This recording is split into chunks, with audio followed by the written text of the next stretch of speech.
This is a story about the stories we tell ourselves, the stories we live out in the world, and the space between those two.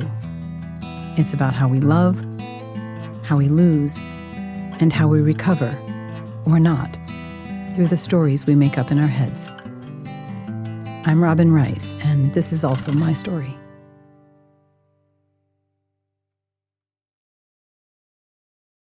Chapter 25. Ireland. Land has a story, as does sky and sea. But land especially, for this is where we make our homes, find our people, raise our children, and in many cultures bury our dead. The land is the soil our stories grow from and are returned to. But what land is your land? What land is mine? How do we know? It's easier if we have many generations of stories held in the same place. I have Irish friends who are Irish through and through, and you dare not suggest otherwise. Ever. I have American friends who feel they are true red, white, and blue. Even though the U.S. is considered a new country, they will stick to their guns on that. Some of them literally. Many of us, though, are split. We are half this, a quarter that, and fractions of the rest. Perhaps this is why we are increasingly unsettled, sensing less and less of who we are without the land that is ours to inform us. Yet it is not only this that robs us of our stories. Rarely do we think to acknowledge the land we walk on and all it gives us, and so we have little relationship with our earth. The very thing that makes us and allows us to be born in the first place. Those of us, many, who are separated from our food supply, knowing only grocery stores, food wrapped in plastic, and much of that not food at all, never think that our land is what feeds us. We feel no connection to the nourishment of our bodies. We spend not a whit of thought about that land, and that without that land, we have no life. Crazy if you think about it.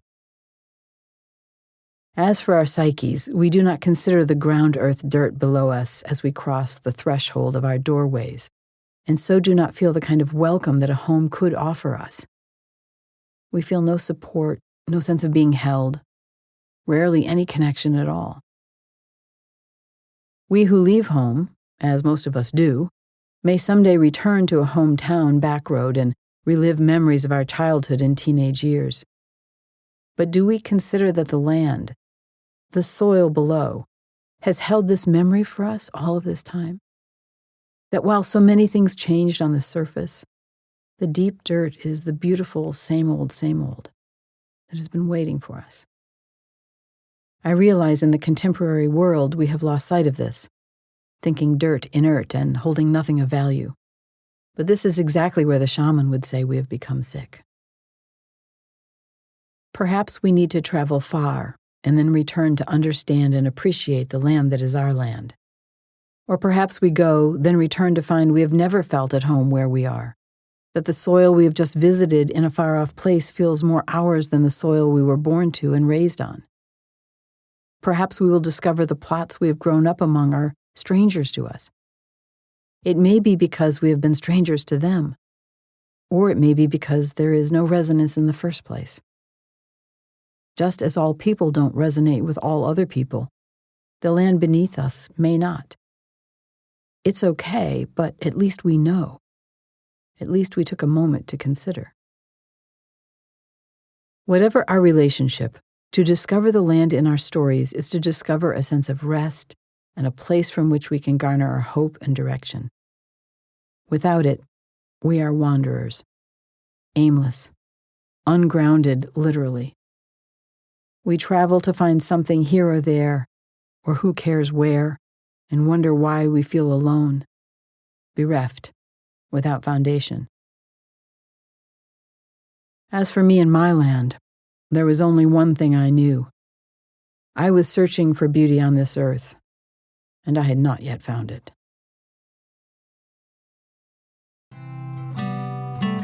Enter the labyrinth.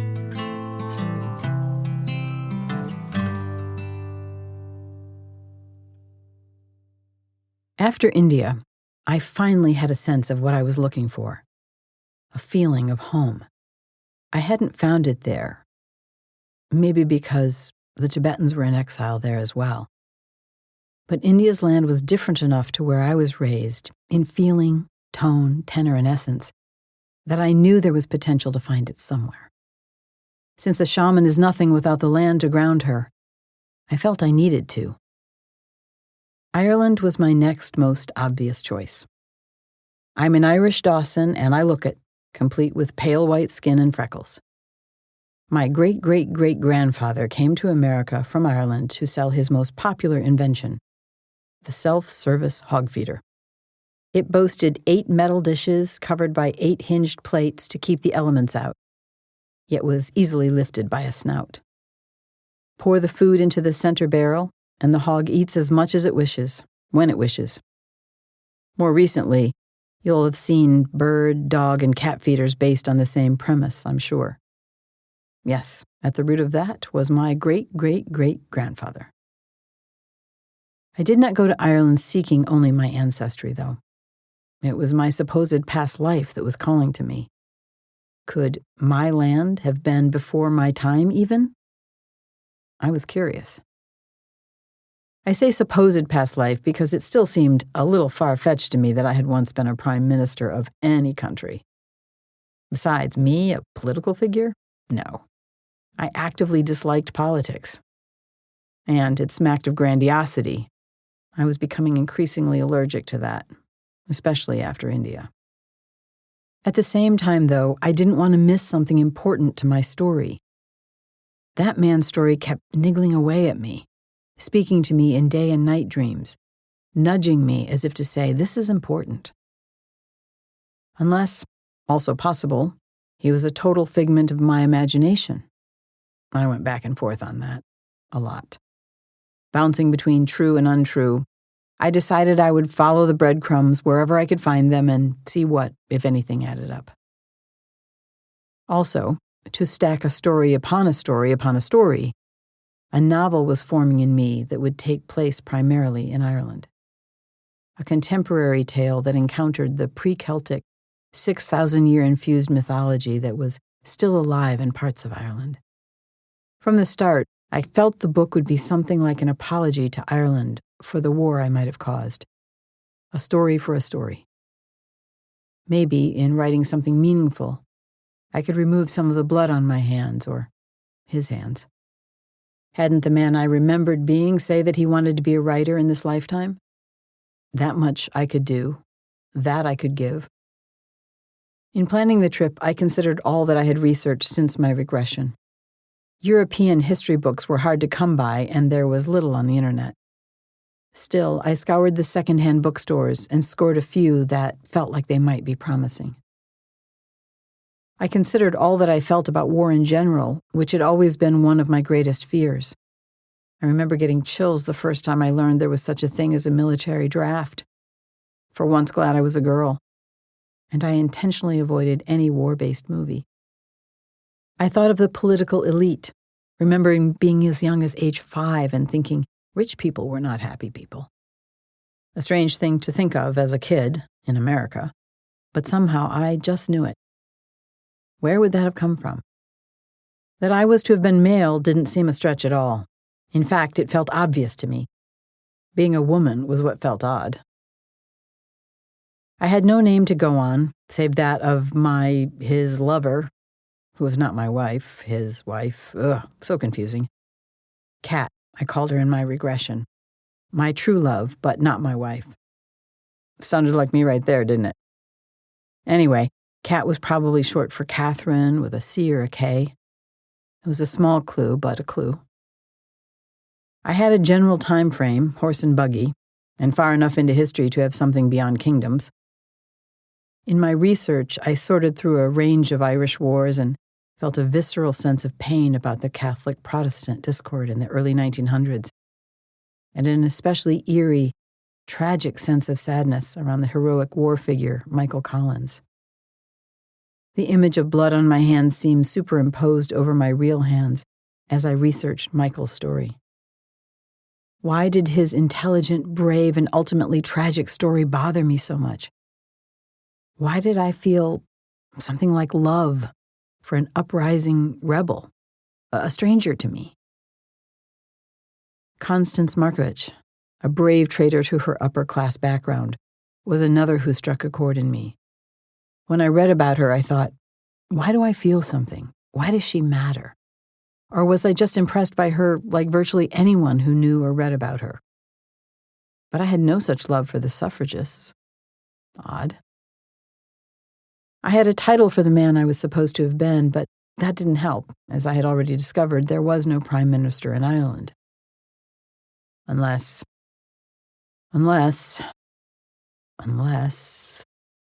the thought struck me suddenly, forcefully, one day while reading a name. The hair raised on my arms. What about Northern Ireland, ruled by the British? The British had a prime minister. What if I, as prime minister, was not Irish, only involved in the Civil War during my regression scene, only visiting the countryside with my true love mistress? What if, in fact, a picture was forming? What if I had been Welsh, born just a stone's throw across the water from Dublin, in a countryside remarkably similar? What if I had to dig further before I could even begin to admit to myself that this remembering in my regression might lead to an actual, real person from history. A man, a prime minister. Because if that were true, even if I was not him, I had somehow tapped into him. He was speaking to me, even if he was not me.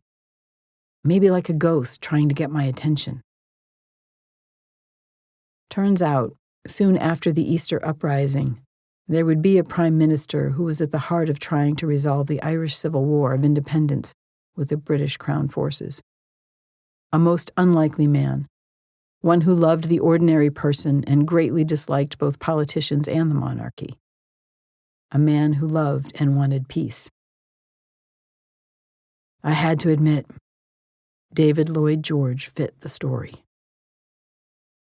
LG, as I will call him here, I find using his nickname takes a little of the grandiosity out of it, negotiated the Irish Free State with his supposed enemy, Michael Collins, in 1922. Together they signed the papers that would get Collins shot dead the very next night. Were those the papers I saw in my regression? The treaty ended the 3-year Irish War of Independence between the forces of the Irish Republic, the Irish Republican Army, or IRA, and the British Crown forces. LG had been seeking peace in signing those papers, and that did eventually come, but at a ghastly cost on what had already been a horrific civil war. I could imagine LG must have greatly admired and had much sympathy for both the heroic Michael Collins and the fierce fighter in Constance Markovich, even if he did not sit on their side of the political story. LG seemed a man not to take sides, and to at least attempt to hold greater truths. Even so, this prime minister most certainly had blood on his hands. A lot of blood. Not only from Ireland, but from Britain's role in World War I. So, this was the guy then? The one I was supposed to be? But shit, who wants to have been him? Who wants that kind of history? And the karma? Seriously. It was too much to consider. Yet I felt compelled to keep digging. Could this supposed past life have contributed to my early conclusions that I killed people?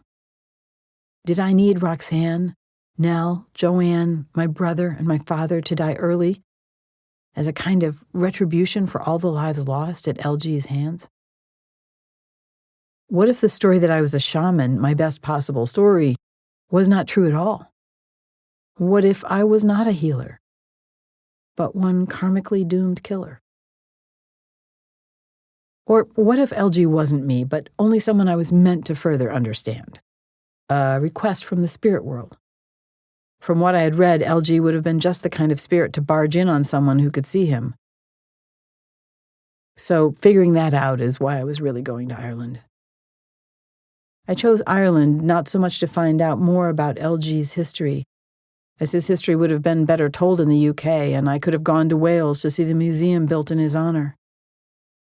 Instead, I wanted to try to feel him, or me, or us, or the story, or something. There in the Irish countryside I had seen in my regression. I wanted to see and sense and feel that land. I was on the lowdown with the story, though. The whole thing still felt embarrassing. I mean, how very un-British would it be to claim to be David Lloyd George, or anyone in a past life? Who would want to find his reincarnation in Ireland of all places anyway, where he is still a historical enemy in the psyche of the Irish people? I was sure those who ran the museum in his boondocks of a hometown would laugh me out the door if I claimed such a thing. LG, a Midwestern girl, a nobody in the United States?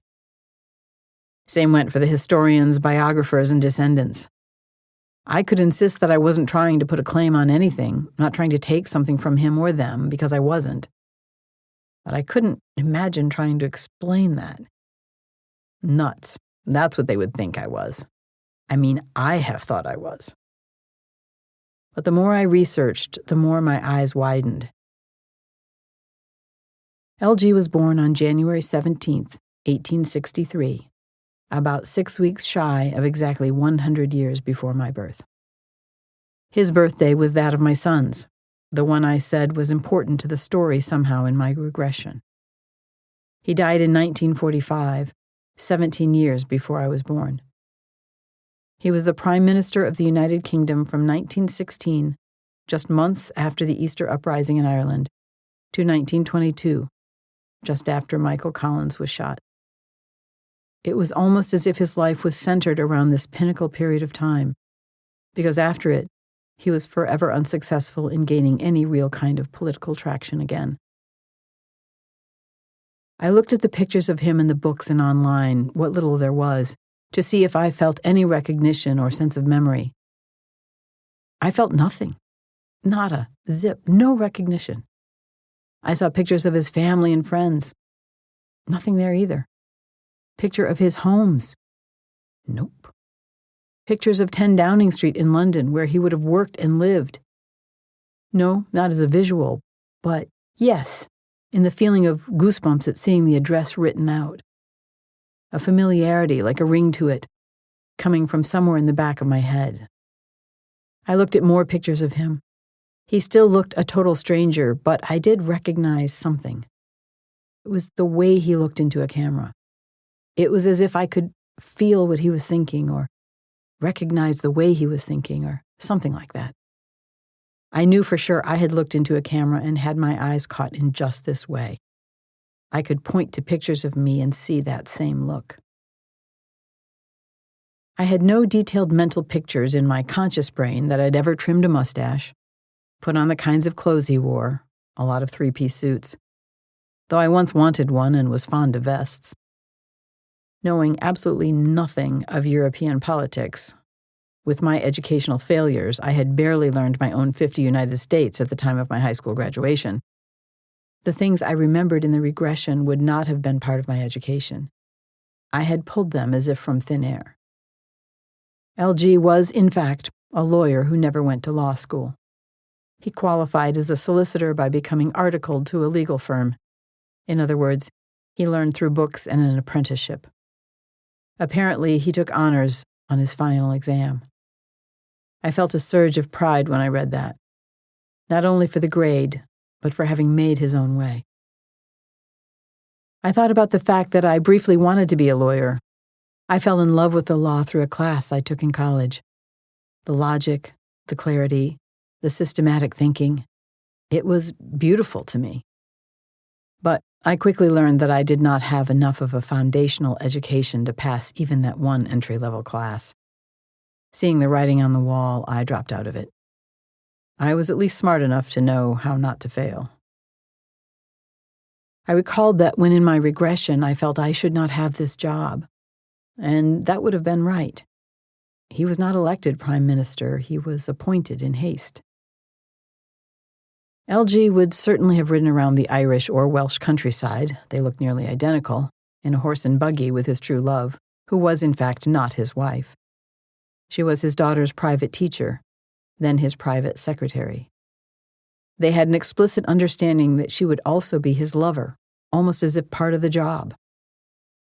LG would not divorce his devoted wife, though, who also became a greatly loved woman of politics on his behalf and the mother of his children. Yet he refused to give up Frances, even when they were discovered by his family.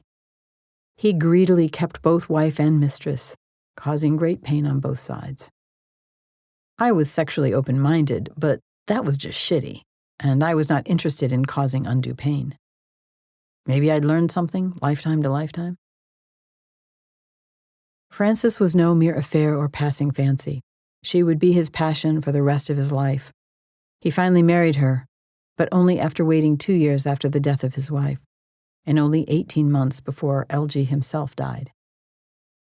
Much younger, she kept the title that came with being his wife, a financial and social protection for her future.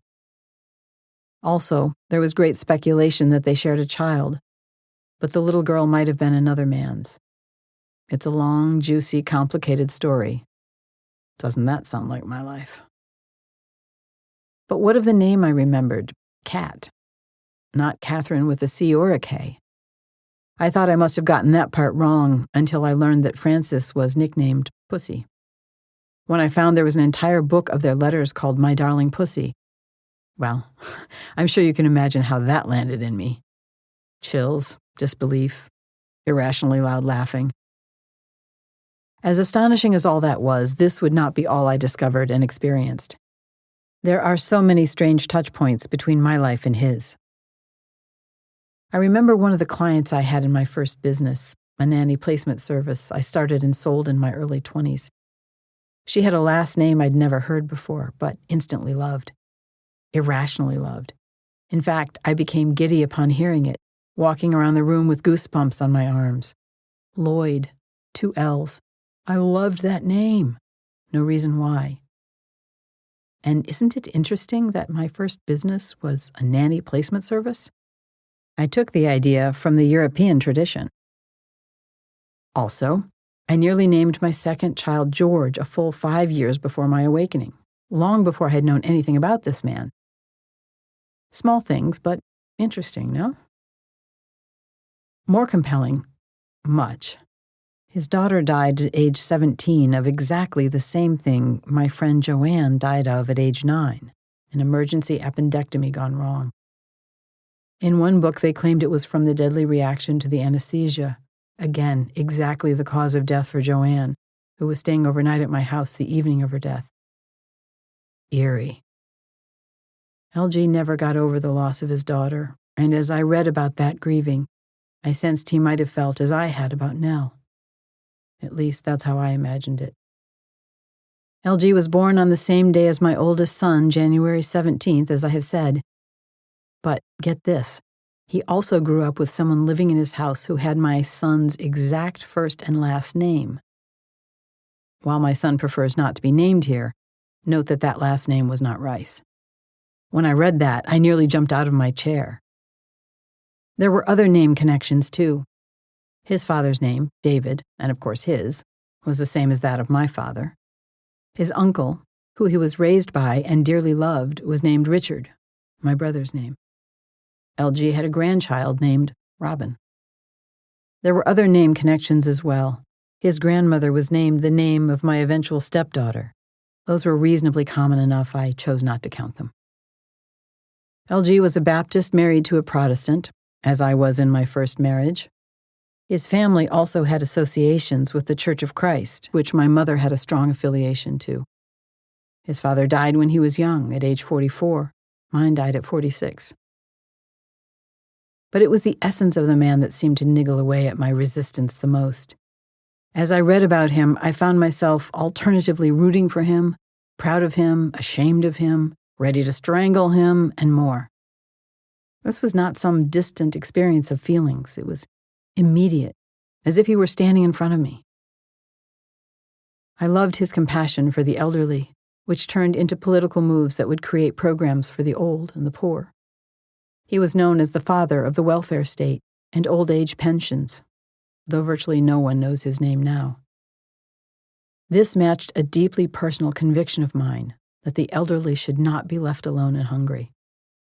As I researched, I recalled how many times I had relayed a story of the day I saw an elderly man turned away from the checkout lane in a local pharmacy because the coupon he was trying to use was for a half-gallon of juice with no real juice in it. The old man had inadvertently picked up the container of real juice. He was told to return it for the bullshit juice or pay up. He didn't have the money. I stood, frozen, unable to decide if I should step in and buy him the juice, which I would have gladly done, or stay silent and let him keep what little was left of his pride. To this day, I wished I'd have thought of a third solution. It was more than a single event for me. It had stuck with me so deeply, I told the story over and over again, whenever complaining about the state of the world.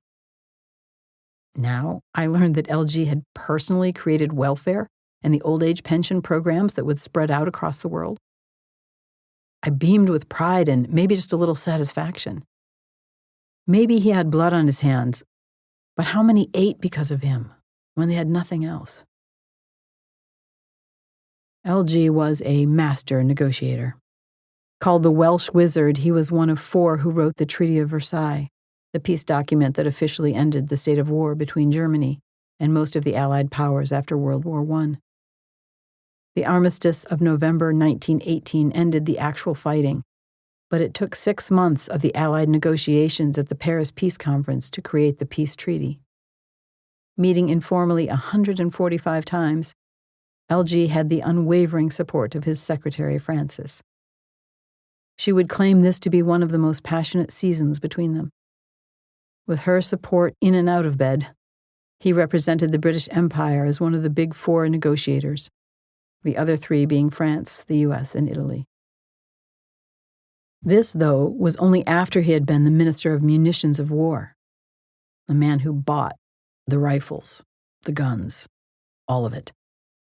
The man who, according to R.J.Q. Adams in Arms and the Wizard, was, quote, once considered the most famous radical pacifist in the nation.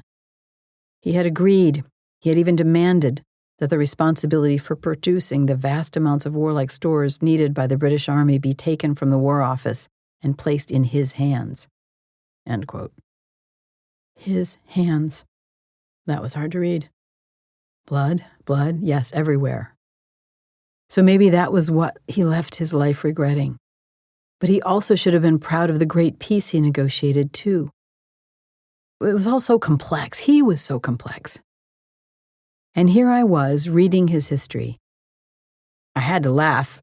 Hadn't I told my history teacher in 8th grade I could not find a more boring subject on the face of the earth? I found it fascinating that LG was philosophically anti-establishment and nonconformist, as I had always been. It's one of the reasons you're listening to this on a podcast and not reading it through the hands of a publisher. I've always hated the system and the old school guard of any institution or tradition. Eventually, LG became a leader in the very establishment he hated. He worked from within the system to serve the people. Undoubtedly, he was there for his own ego and personal gratification. But underneath that, from the earliest ages, he knew he was put on this earth to serve. He told his wife Margaret before they married that this path was more important than her, and always would be. Makes you wonder, if past lives do exist, who was he to come in as a no one from a small town in Wales to become a prime minister? But wait, I was no one from a small town. But I still wasn't anyone in particular, so anyway, I had to wonder, was LG awake or awakened? Could he have been? Might he have been a simple monk? Might he have starved himself in a lighthouse? Interesting. The Welsh Wizard was not just a name. In fact, he was known to be strangely mystical and highly magical. Many revered him as one of, if not the greatest bard, in other words, storyteller, of his time. The papers made fun of him for spellbinding speeches, his way with words, his charisma and charm. Clearly, his magic worked, at least for a time. I had to admit, I knew the magic he used. I thought of David Davis. You can heal just by thinking. He'd always thought I was more than I thought I was. Might this have something to do with that? Or was I still wild goose chasing? Was there a sleeping giant in David Lloyd George? I couldn't say, but I couldn't rule it out. And to think I might have helped the elderly and poor from starving and might have negotiated peace, that I might have helped the average everyday citizen and stuck it to the aristocrats? Well, if I was and if I had, I didn't care if I was a rake with the women. With those credits to his name, let LG have sex with anyone willing for all I care. Packing for Ireland, I took stock of what I knew. I had past life memories that were unrecorded and left to my memory. I had books with smatterings of details that proved those recollections were correct, and a clear history that showed we had many other touchstones. A lot of feelings and a few facts. In retrospect, I now know I should have buckled up my seatbelt, because what I'm about to tell you is completely true, and at least at the time, impossible for me to wrap my head around. My flight landed in the morning, and I arrived with a little sleep. Still, the Irish air felt different to me the moment I deplaned. Familiar, bright, beautiful in a particularly different way. I booked a stately house-turned-tiny hotel called the Mustard Seed Inn less than an hour's drive away from Shannon Airport. Yet, given my fatigue, the crazy traffic roundabouts, and driving on the other side of the road for the first time, it was hours before I reached it. The estate lodging was an irrational choice, as the price tag was quadruple anywhere else I would stay on my visit. I remember thinking I wanted to treat myself on my first night on the Emerald Isle. By the time I would leave, though, I sensed I had been divinely guided. As I waited to be checked in, I looked around the library I had been shown to. It was old school with a stately rug, a large fireplace, and period furniture. I randomly picked a book off the shelf called Old Men Lie, thinking it would be funny. I chose the chapter on marriage, expecting a laugh. Yet, I kid you not, in the opening paragraph of that chapter, I read something like these words. When I met David Lloyd George, he was a man of... I dropped the book. There was no way, simply no way, no effing way. Not a handful of hours in Ireland for the first time, and LG was waiting to jump out at me? In a book I picked at random? And the description of his personality was, dear God, so much like mine. I tried to talk myself out of what had just happened, but when I picked up the book again, LG was there on the page I had turned to. What? What? No, I mean it. What kind of magic was this? Synchronicity? This was not about odds. This is not touch points, not mere hints and nods. This was, I don't know, something else altogether. Fiction, for sure, except it wasn't. I wished I had anyone I could tell, someone who would not think I was absolutely insane. I would email Terry, who would go positively gaga over it. But for that moment, it was just me and the book. Supposedly about me. Maybe. Just a few paragraphs, but a few was enough. Once checked in, I went to my room to soak up all I could about the man I'd come to Ireland to feel into. Reading it, I again felt like I was reading about me. Not me as LG, me as Robin. This book was the most personal accounting I had read so far. Reading about this deeper LG, it was as if we shared the same formidable one, as well as some of the same gifts and interests and flaws. I grabbed a random piece of paper and copied every word, yet somehow lost the paper before returning home. So, as with the tape recording that captured Annie's voice, but not my own, I cannot say what I copied that day. But if you ever find a copy of the book, I have tried since, no luck, you'll see it all right there. The book is Old Men Lie, the chapter on marriage. Clearly, this was important enough for the universe to arrange for me to discover the man I might have been. But what was he to me now, I thought? Why did he matter? I did not know, other than to drill down on writing, which was my intention anyway. But what were past lives? I had no embarrassment about having lived as a man who stole and starved himself in a tower. I had none for the simple old monk I was meant to have been, the one who lived a good life and had a good death. If, in fact, I was them anyway. I still wasn't sure we had the idea of past lives right. Something in it didn't sit with me. But for sure, I was embarrassed to be claiming to be a formerly famous politician. To have been that man, David Lloyd George in particular.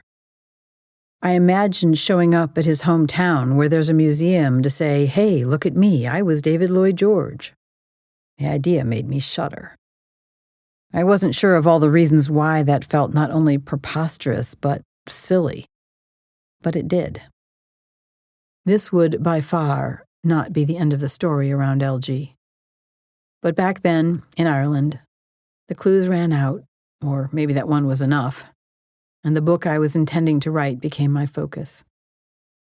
The rest of my 10-day trip through the Irish countryside was bone-cold and intensely lonely. More lonely than I could remember feeling. More hollow, more bereft. Almost as bad as when Ricky died, though it was a completely different feeling. It wasn't grief, but something else. What? I felt my heart tugging towards something I could not reach and felt I never would. It was clear that Ireland held the beauty, maybe the home I had been looking for.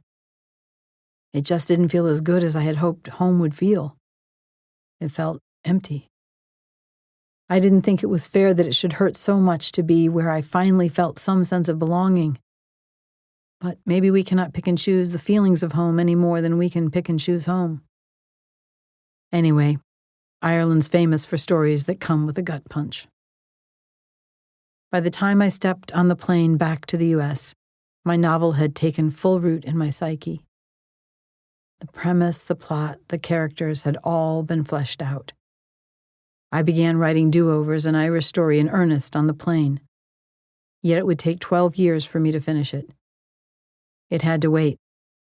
My shamanic life was taking over my ordinary life, and another story, the one that I would become best known for, 100 Ways to Sunday, was insisting to be written first.